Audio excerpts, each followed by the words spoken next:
Pour résoudre le conflit israélo-palestinien, une solution est défendue depuis des décennies. Créer deux États distincts. D'un côté, il y aurait Israël, reconnu comme État juif, de l'autre, un État palestinien démilitarisé, constitué de la bande de Gaza et de la Cisjordanie. Le problème, c'est que la Cisjordanie, justement, est aujourd'hui complètement morcelée. Les zones d'habitation palestiniennes s'entremêlent avec les colonies israéliennes. Et cette situation s'aggrave, rendant de plus en plus difficile l'émergence de deux États clairement séparés. Pour comprendre comment a pu se produire une telle fragmentation, il faut faire un bond dans le temps. Voici la ligne verte issue de l'armistice de 1949. À l'époque, elle sépare l'État d'Israël, qui a été proclamé à peine un an auparavant, des pays arabes voisins, comme la Jordanie. Ce n'est pas à proprement parler une frontière, mais c'est un tracé de référence. Établie à l'époque comme une ligne de cessez-le-feu, elle a ensuite servi de base de discussion en vue de l'émergence d'un État palestinien. Mais depuis, les choses se sont largement compliquées. Il y a 50 ans, en juin 1967, l'armée israélienne défait ses ennemis arabes pendant la guerre des 6 jours et conquiert plusieurs territoires. Le Sinaï et la bande de Gaza, qui appartiennent alors à l'Égypte, le territoire syrien du plateau du Golan et Jérusalem-Est, qui était sous administration jordanienne, tout comme la Cisjordanie. Et c'est justement la Cisjordanie qui se trouve principalement aujourd'hui au cœur des tensions.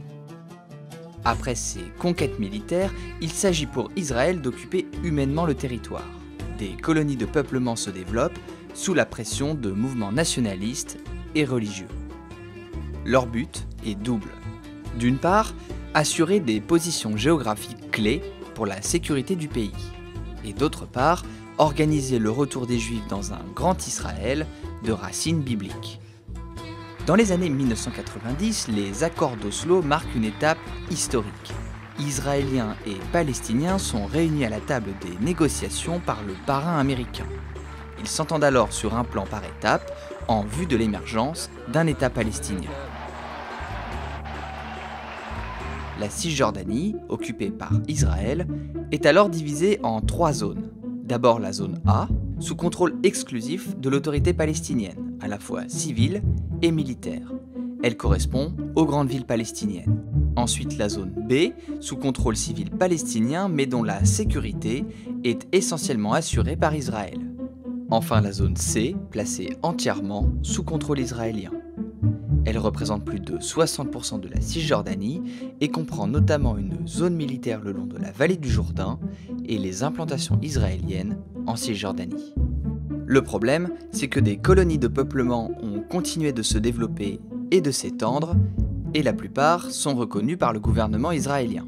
On en compte aujourd'hui 131, habitées par 386 000 colons, sans compter ceux installés à Jérusalem-Est.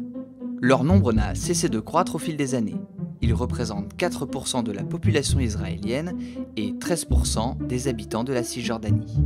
Certaines colonies sont même réunies dans ce que l'on appelle des blocs, comme Ariel, Mal Adumim et le Gush Etzion par exemple. Ces groupes de colonies ont leurs propres usines, leurs routes, interdites aux Palestiniens. Ariel a même sa propre université. Véritable ville israélienne en plein territoire palestinien, ces blocs seront certainement annexés par Israël si un accord de paix était trouvé un jour. Mais ce n'est pas tout. En plus des colonies, il y a aussi ce que l'on appelle les avant-postes. Ce sont des colonies sauvages, illégales, même au regard du droit israélien. Selon l'ONG La Paix Maintenant, 97 de ces colonies sauvages ont poussé depuis 1990. Officiellement, les autorités israéliennes n'ont jamais donné leur accord, mais dans la réalité, l'armée a assuré la sécurité de ces colons qui se considèrent comme des pionniers. L'eau, l'électricité, le ramassage des poubelles, les bus scolaires, tous les services leur ont été assurés. Alors, parce qu'elles sont illégales aux yeux de la loi israélienne, certaines de ces colonies sauvages ont été évacuées, comme celle d'Amona en février 2017. Mais la colonisation ne devrait pas pour autant s'arrêter là. Pourquoi ? D'abord parce que l'arrivée de Donald Trump à la Maison-Blanche lui a donné un coup d'accélérateur. Le président américain a en effet multiplié les signaux encourageants vers Israël, en désignant par exemple un ambassadeur tout acquis à la cause de la colonisation. Ensuite, parce que le Premier ministre, Benjamin Netanyahou, a besoin du soutien des colons et de la droite nationale religieuse israélienne pour se maintenir au pouvoir. À la tête de la coalition la plus à droite de l'histoire d'Israël, il essaie donc par tous les moyens de blanchir ces colonies illégales. En mars 2017, il a même validé la création d'une nouvelle colonie dans la vallée de Shiloh, la première depuis 25 ans. Une décision qui suit la légalisation par les députés israéliens un mois plus tôt de milliers de logements construits sur des terres privées palestiniennes et l'extension régulière de colonies déjà existantes. Officiellement donc, Benjamin Netanyahou prétend toujours soutenir la solution à 2 États.